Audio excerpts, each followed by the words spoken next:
people are hiring curious employees because they want them out there burning tokens, right? But they want something at the end of that token spend. And so you're finding like we're just looking for pragmatic, skilled, curious, early adopters as a hiring profile across the board.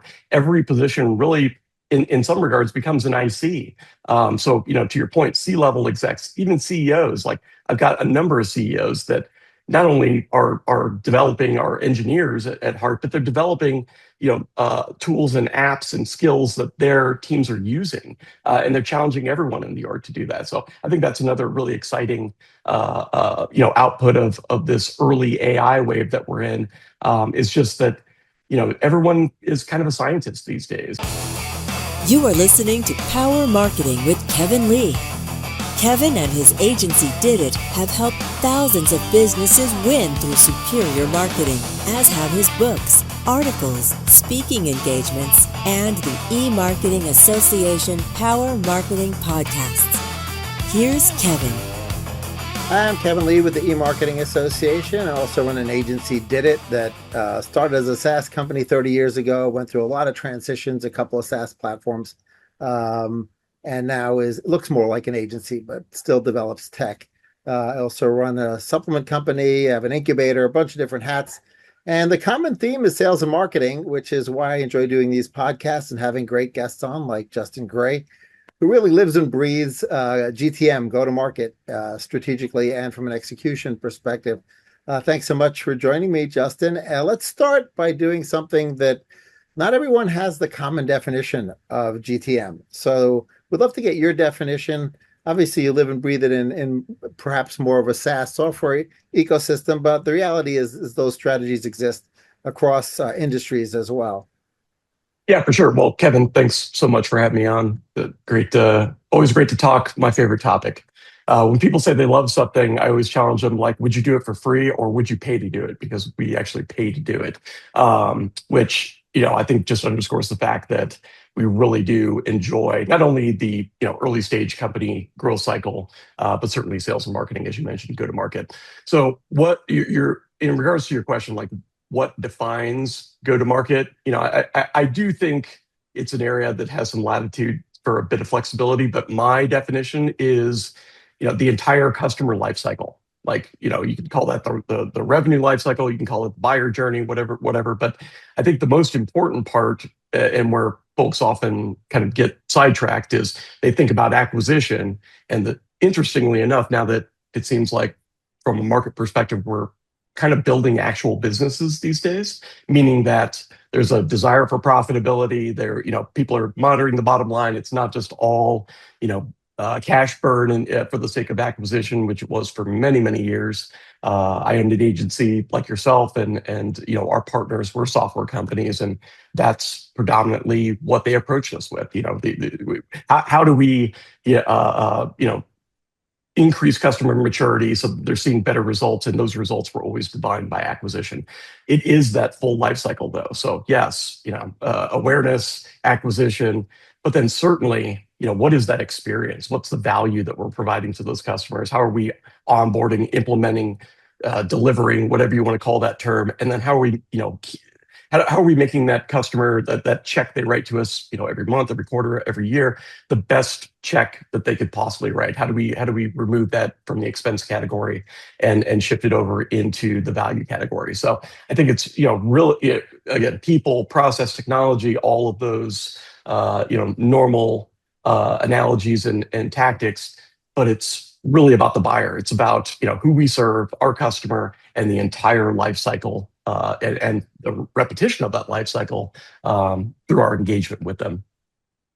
So what I really love about that definition is within it is encompassed LTV, which sometimes takes a while to measure, right? Obviously, you won't know LTV till you understand churn and retention, as well as layering on the difference between somebody where your price point can go up over time as you perhaps layer in additional features and such. So in lieu of LTV, right, marketing and sales teams need to come up with other KPIs, which are leading indicators to LTV.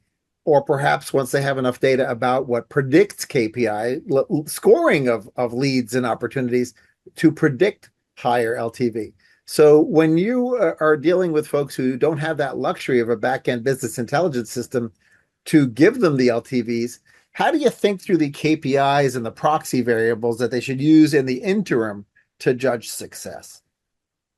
Yeah, I think the answer to that really has to be framed by the life cycle stage of the company, but I'll address it from the folks that we deal with most often, which are I call them early stage, call it 1 to 50 million. Typically seed, early A, late A, the kind of that life cycle. I speaking of LTV, like I actually have a much more lagging and restricted metric that I believe is like the North Star metric that every CEO should be monitoring, which is revenue per head. It's what I've always managed all of my businesses around, largely bookings per point. Like those are very lagging metrics. So certainly, if you're starting a business or if you're in the early stages, difficult to say, we're going to be able to stick our finger in the wind and know directionally how the business is doing. If we're looking for all of those late stage results, you may have 2, 3 employees. That kind of shifts that revenue per head dynamic pretty drastically, and even more so now that we're embedding AI and shrinking teams and increasing effectiveness. I do think that the organizations that I find are, I'll just say, most successful, best of breed, have leadership, CEOs, often founder CEOs, that have an incredible pulse on the business. And by pulse on the business, I mean pulse on the customer. So, I'm going to assume that at least at this point, you have a directional understanding of who your best buyer is. And from a leading KPI perspective, I think it's always about what is that buzz? What's the gut feel amongst that buyer? Are you submitting for speaker slots and events, conferences, so on, and they're accepting you into those slots? Or is the audience engaging? How's your web traffic look?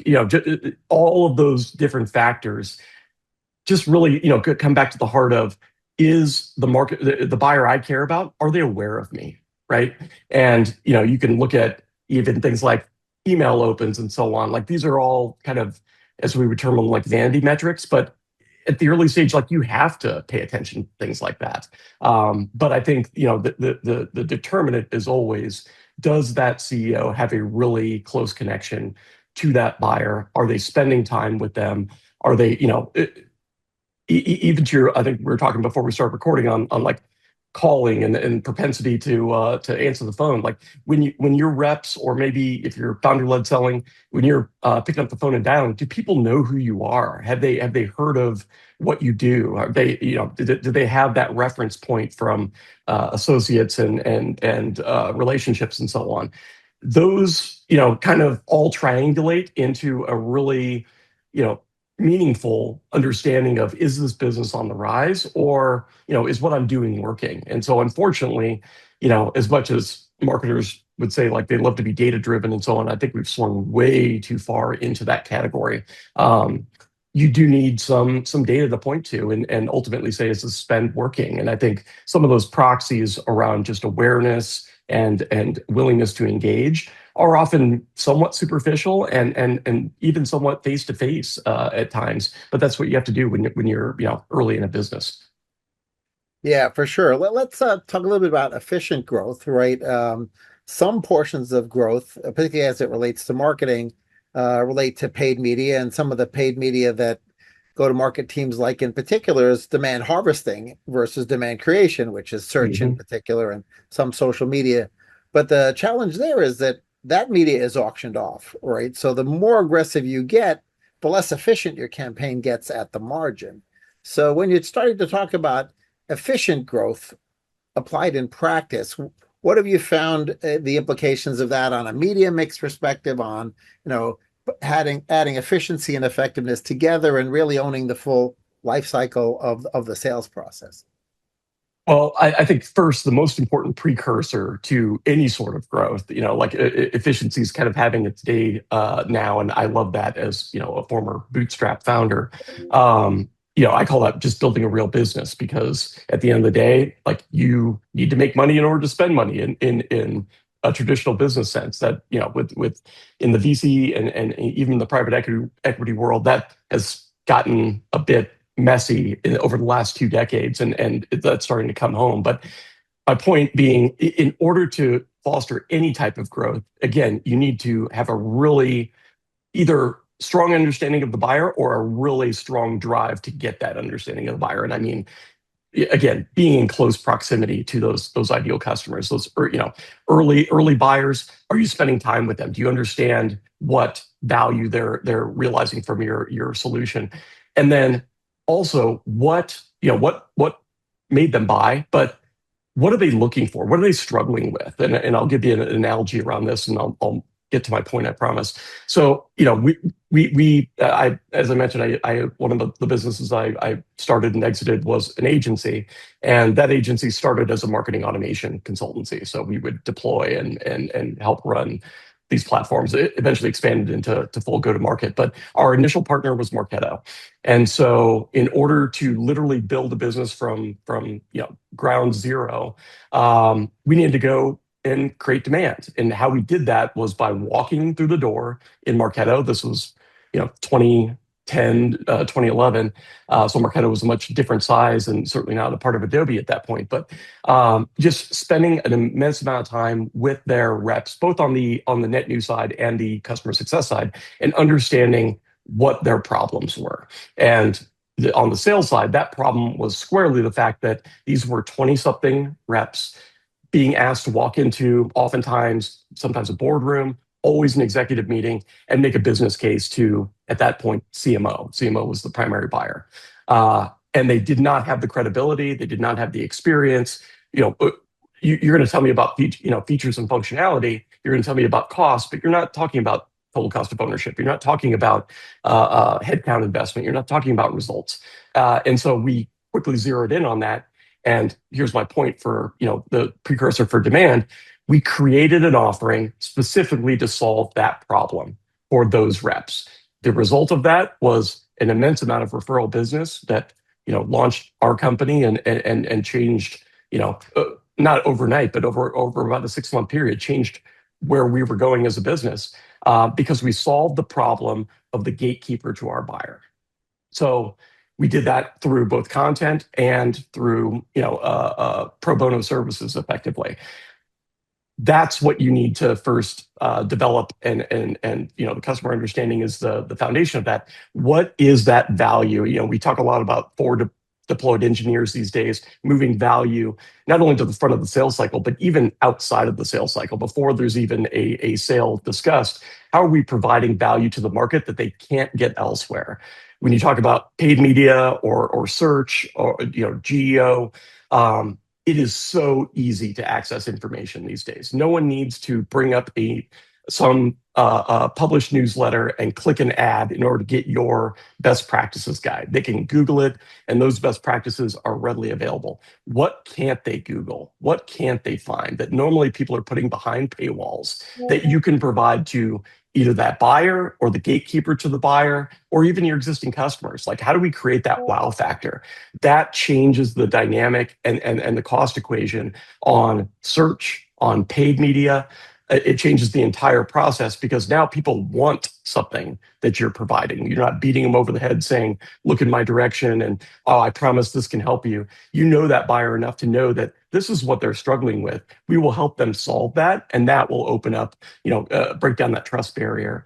And again, that we have a lot of our CEOs that are doing outbound these days, because we're finding that executives with a thought leadership presence, who are viewed as a subject matter expert in the space, can provide an offering to their buyer, and the buyer is much more receptive to that offering when it comes from obviously that thought leader, but also someone with frankly a C-level title. We don't want to say that we wish titles didn't matter, but they do. When someone reaches out to you and they're sales development rep or recent college grad, hey, I can help your business. BS, right? Like you haven't been through the cycles. You don't know what it's like. I always give this example, like Salesforce loves to do this. When they call up for your renewals, like, hey, what are your strategic goals for 27? It's like, what are you going to do with my strategic goals? Like you're telling me that you're the missing piece to solving my problems? No, probably not. But if Mark Benioff called you, you'd probably take that call and you'd probably listen to his advice. Same thing is true in this instance, whether it's search where, they're looking for something that has your byline, whether it's, paid acquisition where you're providing something really meaty with maybe, a little bit of gating, maybe, I recommend that there's no gate, or whether it's outbound. Like the equation completely changes if you're providing something that buyer already wants and they have a little bit of trust in either from a title, from subject matter expertise, or from a known brand within the space. So I would recommend starting there. To anyone listening to this, and then your efficiency of spend will be amplified, so much more than trying to move pixels and messaging and so on, trying to crack that A/B test equation.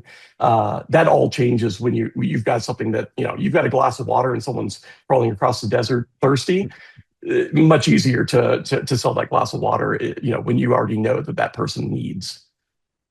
Yeah, absolutely. That's great advice. The elephant in both rooms, the buyer's room and the seller's room, is now AI, right? Sure. So obviously the buyer feels more empowered than ever, right? Before they even decide who to talk to or which calls to answer.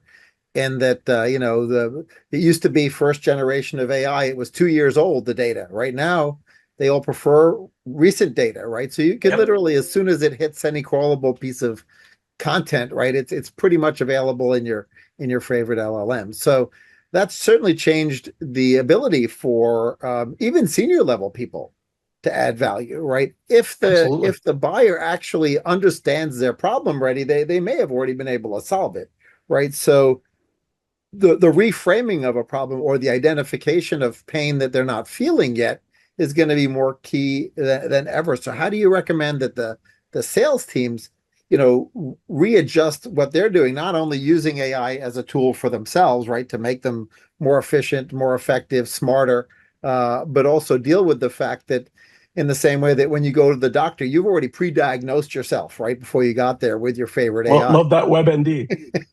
Exactly.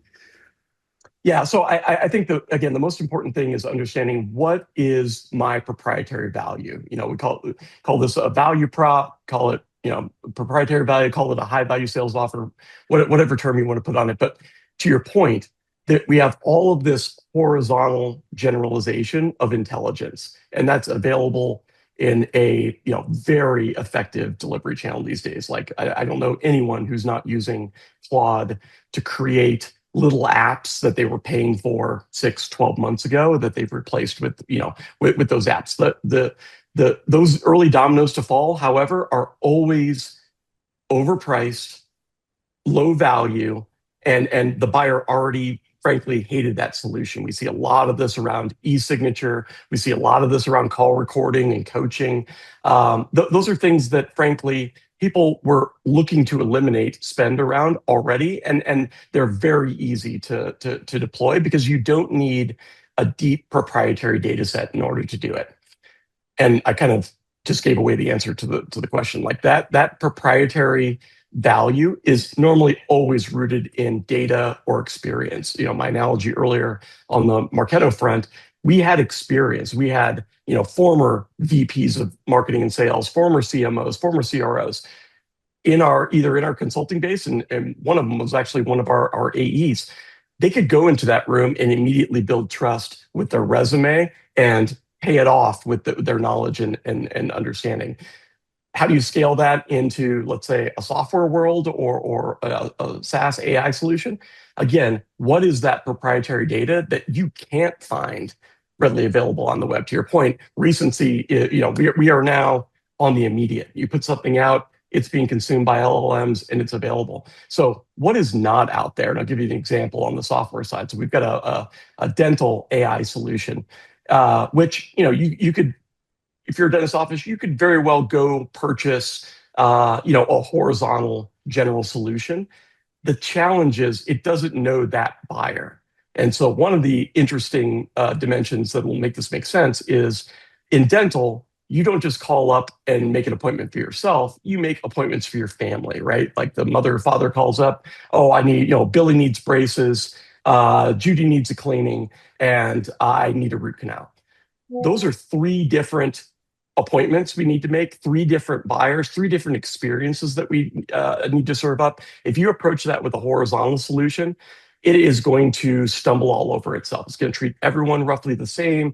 Not a lot of proprietary information about like, hey, how do we treat dental customers versus customers, right? Easier to do in like a horizontal SaaS solution because buyers, are generally behave the same way within certain verticals, but within like really differentiated verticals, which is frankly why we only invest in vertical SaaS solutions.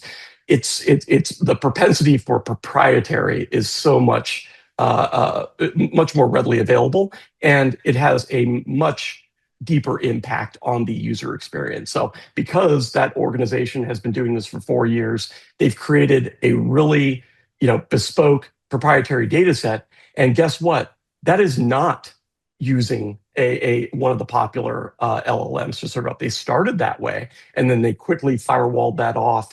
That is the IP, that is the asset of the organization. And so I think that life cycle, not that you asked, but I'm kind of getting on a tangent, like is the life cycle that we will see in AI to where, yeah, you start to get something in market using one of the, either open source or one of the readily available. Well, I guess there's really two predominant players. So you're either using OpenAI or Anthropic, right?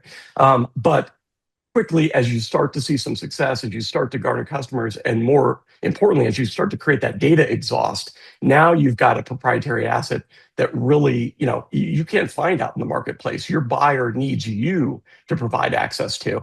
And so I think, in relation to the question, like that, understanding that, again, the problem statement from the customer, what is the proprietary way that that no one else has, that we have, that can solve that solution. And then you can start packaging that up, not only as your product, but as those early high value sales offers, value to provide to the market. With that particular company, we do it through a really in-depth benchmark, meaning that, hey, here's the pre, here's the post, pre before our solution, post afterwards. And we can actually go into a proof of concept in 24 hours, plug into your existing phone system, and we can then extrapolate based on that day of activity, what we would be able to produce for that business. And even now we're even starting to compare that against some of those horizontal solutions. Like, hey, if you built this yourself in Claude, or if you purchased something like a Ring Central, who has, essentially the same solution as Zoom, but they have an agent that's available.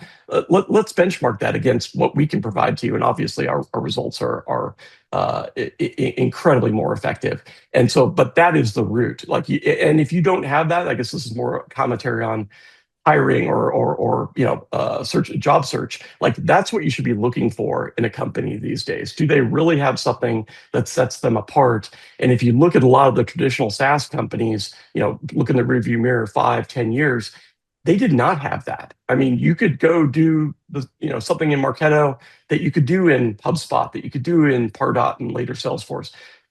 Those were tools that were ubiquitous at that point. Now people are really looking at, well, what does that solution allow me to do that no one else can do? And how do I solve for the data issue that almost every company on the planet has been screaming that they've had for since the inception of time? I think we're actually going to start solving for that, to where AI allows us to gather that data holistically, allows us to make sense of it, not constrained by architectures of these kind of legacy incumbent software platforms, and that becomes a new asset within those businesses as well. So how do they pair their asset with your asset to present a better result, from an acquisition, from a retention, so on perspective? I think that's a lot of the dynamics that are opening up because of AI, rather than looking at the reductionary kind of view of headcount or spend. There's a lot of new opportunities out there that AI affords. Yeah, for sure. And that proprietary element, right, bridges the technology proprietary stuff and the humanity, which I think doubles down on the importance of the human, right? And you were talking about that at almost every level. You said that there were sometimes even account managers who were just so good at their jobs, right? That Yep. they were a differentiator. They were actually, I, they I think delivered value, right? that's one of To the the biggest, organization. ramifications that we see of AI is, number one, people are hiring curious employees because they want them out there burning tokens, right? But they want something at the end of that token spend. And so you're finding like we're just looking for pragmatic, skilled, curious, early adopters as a hiring profile across the board. Every position really, in some regards, becomes an IC. So, to your point, C-level execs, even CEOs. Like I've got a number of CEOs that not only are developing our engineers at heart, but they're developing tools and apps and skills that their teams are using, and they're challenging everyone in the org to do that. So I think that's another really exciting output of this early AI wave that we're in. Is just that everyone is kind of a scientist these days, and to that point, you got to inspect data. You have to be critical of those outputs. I've seen far too many times where, hey, I did this with AI in a half hour. It's like, have you looked at the result? Because it's really wrong. But that ability is out there now, and I think it's affording folks to really kind of break down some of the barriers around those old job roles and descriptions. It's just an exciting time. So, given the fact that humans plus data are so the new oil, right? That would indicate that there really has to be this swing back to face, which includes events from the larger trade show type events and conferences all the way down to the curated dinners and the face to face meetings, up and down the spectrum, right? From the Mhm. most senior CEO and C-level folks, and potentially bringing the product engineering folks in as well, right? Because they're the ones who can really speak to what has been created and what has been built. Yep. So how do you see that changing, the go-to-market strategy in relationship to events? You see folks, doubling down on the existing conferences and trade shows, but you also see a lot of folks spinning up private events. You see a lot of folks using organizations like the E-Marketing Association to curate, folks in a Mhm. room for dinners and lunches. Do you see that trend accelerating? Certainly, I think there's an overall race to value, right? And so, yes, face to face and relationships, as a general statement, provide value. And I put that qualifier in there because the old conference, the old structure of, hey, keynote, breakout sessions, birds of a feather lunch, like all these things that have just become so tired. That race to value is also changing. To your point, like those more bespoke formats, those more value forward formats. Like we had one of our portcos there in Canada, so this will make a lot of sense. Like they put on like a really high end hockey event 6 7 months ago, to where they were inviting their their really qualified prospects and their customers. No sales pitch, no nothing. Let them connect, let them talk, and let's put them in an arena that we know that they're interested in, that they wouldn't have access to otherwise, right? Nice suite, great swag and so on. Not like your normal pens and so on, like jerseys with their names printed on the back, like just creating really high level bespoke experiences. Jason Yarborough does a great job of this with an organization called Arcadia, which is focused on executives and executive connection. Like they do this like glamping event in Montana, where if that's your thing, you can go up there. They stay in like these luxury tents. They do horseback riding. They do nature walks. They do there's all these different kind of events, and it's just about creating connections. Like there's a couple like curated talks, but it's all around the stuff that people said that they wanted. So they'll kind of have a close connection even prior to the event. Like what content do you want us to curate for you? Who do you want us to make available to you? I think that's the direction things are going, because there's absolutely a desire for humanity, for connection, for relationship. But the tired old format, like if you ask most people, like I used to do upwards of 30 shows a year, like it sucks. Like certainly if you're a vendor and you're like exhibiting at these shows, like you get burned out pretty quick. So the more that you can provide an experience that breaks that mold, that's where I see a big flight to, again, flight to value, flight to quality. So, what else should we be talking about that we didn't cover already? Oh, I mean, we could talk about AI for years, right? And it would be out of date tomorrow. I do so. Just I mentioned kind of the proprietary data trend there, but I do think that after all this experimenting, and we're already starting to see this. Pricing structures are changing. The way that we think about delivering value to customers are changing, and those are two kind of coming together at this really interesting apex where, we've been talking about outcome-based pricing or results-based pricing for quite a while now, and no one has really cracked the code on that. I think the interesting bridge that AI affords us is you have this immediate consumption model that folks have fully adopted this token consumption model, right? Like I see a lot of providers rethinking how they price and adopting that themselves. The more usage, the usage is a proxy for value, right? And then their ultimate goal is to provide pricing based on those outcomes. So I don't think we're too far away from certainly in the legal software realm charging for that negotiated agreement, charging for that successful acquisition, charging for that dismissal or summary judgment of a lawsuit. I think we're kind of already there, and then you think about like even bending further into that space, and it gets pretty interesting and exciting. To the point earlier, like the best solutions out there are not just software solutions; they are coupling human with that solution, whether it's that forward deployed engineer that is sticking around, speaking in the customer's KPI. Why did they buy? Like what made them cut this check? What were they hoping to see? It's funny to look in the rearview mirror again. Like most organizations never knew that. Like they were using really superficial usage as a proxy for success. Like, oh, did they log in? How many are they using the platform today? But they weren't looking at, did they acquire buyers? Did they nurture those leads effectively? Did they sign more deals? Did they increase bookings? Did they reduce churn? Did they increase renewals? Those are the KPIs that buyer. I'm speaking from a marketing technology standpoint now, but those are the KPIs that buyers cared about. And then you had this staunch disconnect around like, oh, well, they have X number of campaigns built, so they must be successful. They have a number of users in there has gone up, so they must love our platform. No, they're trying to create this result, and you don't find out that they didn't achieve that result until renewal time comes around, and they kill your solution, right? Now more than ever, I'm seeing those two come together where those, call them forward deployed engineers. I just call them valuable employees, right? Like they're able to understand what are you looking to achieve with this purchase? Why are you buying it? What gets you hired or what gets you promoted? What gets you fired? And then speaking through those KPIs across the entire life cycle. Hey, great. We just achieved that goal 6 months early. What's our next goal? What do you guys, and that's where those conversations of what's your, tell me about your strategic initiatives for 27. That's where that actually becomes an honest conversation and something that is rooted in trust and value.